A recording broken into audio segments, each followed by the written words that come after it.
A man from Coopersville reaching out to the Fox 17 problem solvers after trusting a man with thousands of dollars for a renovation project. Yeah, the problem, he says, the man took his money and never came back. So Darren Cunningham joining us now live today in the studio with what he's learning is a pattern of complaints. Darren? That's right, Derek. Janice, there's complaint after complaint for Kodiak Construction in a relatively short window.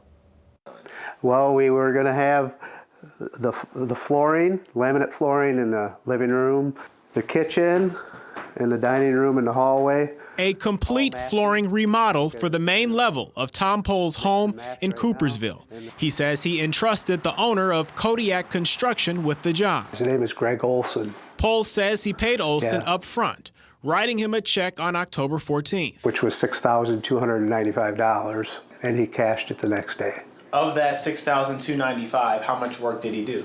None. He says Olson only gave excuses when he failed to return. Now, he can't get a hold of him. We're not really sure exactly what's happening with Kodiak Construction. We know that they've got more than a dozen complaints since December alone. It's a pattern of complaints. Troy Baker with the Better Business Bureau says is unusual for Kodiak Construction, which has been doing renovation projects in West Michigan for nearly 20 years. The majority of the complaints are along those same lines, that customers paid a deposit or paid for a product to be purchased to put money down to start a project, and then that project never started.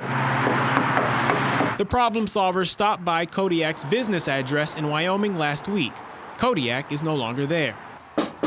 When we stopped by Gregory Olson's last known home address, he closed the garage door as we approached and decided not to come to the door. We also called and left a message for the company's vice president, Tim Hayes, who recently posted on Facebook he's selling old filing cabinets. Hello, this is Tim Hayes. Tim Hayes never returned our phone call. No communication. The very thing the BBB says might be the first step towards a solution with its customers. I just hope that God touches his heart and he does the right thing and gives people their money back. I have not heard back from Mr. Olson or Hayes after reaching out to them last week. It may be worth noting there was a big Penske moving truck in the yard when we showed up to that home. We'll keep you posted on this one. Live in the studio, Darren Cunningham, Fox 17 News. All right, Darren, thanks. If you have a problem you want our team to look into, we have a Facebook page you can contact.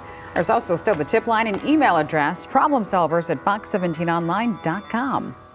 Results on